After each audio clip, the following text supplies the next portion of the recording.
Moneypenny, you look younger every day. James, you've been saying that since 1962. Moneypenny, don't you think after all this time we could finally collaborate? Grow up, James. Em wants to see you right away.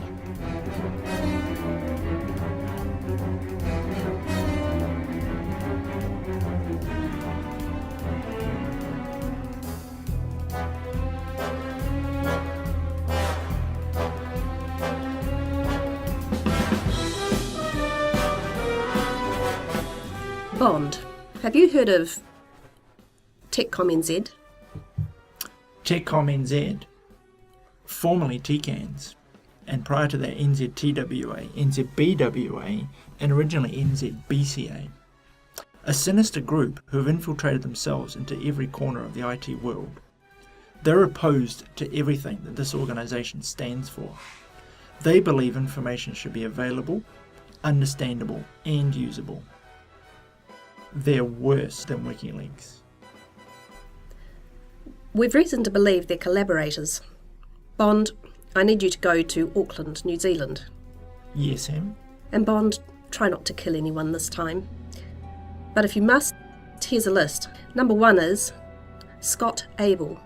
Calls himself the Content Wrangler. Looks like the Boston Strangler. Describes himself as an intelligent content evangelist.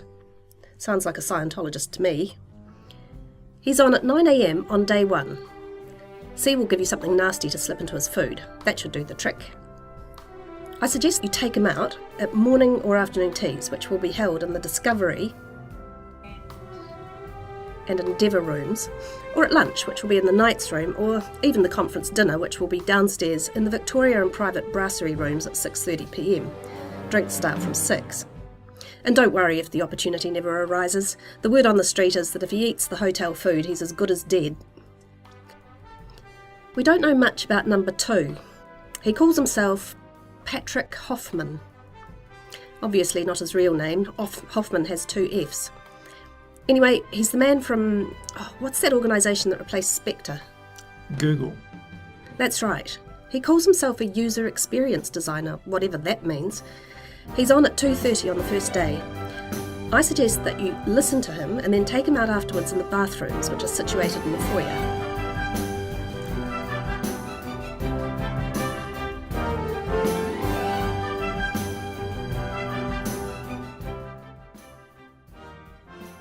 The big one is number 3, Doug Kim.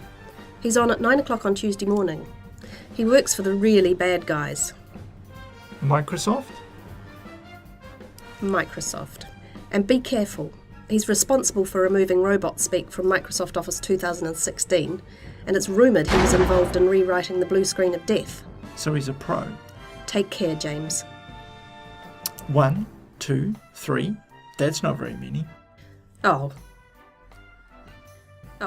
If you get bored, shoot anyone in the plenary sessions who forgets to put their cell phone on silent. As soon as it rings, just shoot. What if I still get bored? Bond, it's a technical communicators conference. It'll be a miracle if you don't get bored. Peter Knock will be introducing the speakers. Shoot him, he'd be no great loss. Don't just stand there, get going. C will give you the usual bag of goodies. And don't smoke over there, James. The hotel is completely smoke-free. Thank you, ma'am.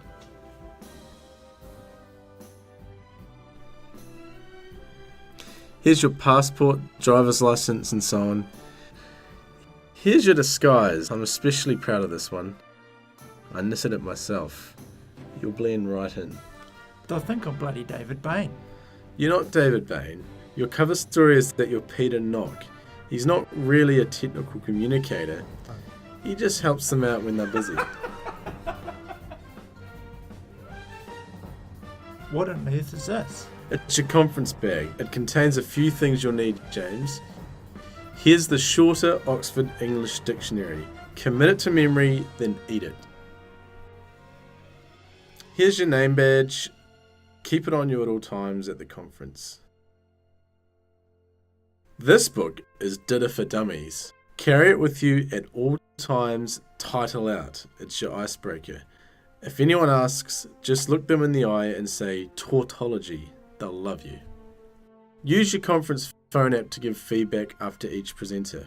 You might win a prize, and by the way, there will be numerous prize draws throughout the 2 days. If your name is called out and you aren't in the room, they'll redraw and award it to someone who is in the room. And I'll kill them and reclaim my prize. Is there anything else I should know about technical communication and collaboration? Technical communicators are all hiding something, which is why they work in the shadows. Hardly anyone knows they exist, let alone what they actually do. As for collaboration, I've never tried it. Just go to the conference, sit, listen, and you'll find out. Who knows, you might even like it.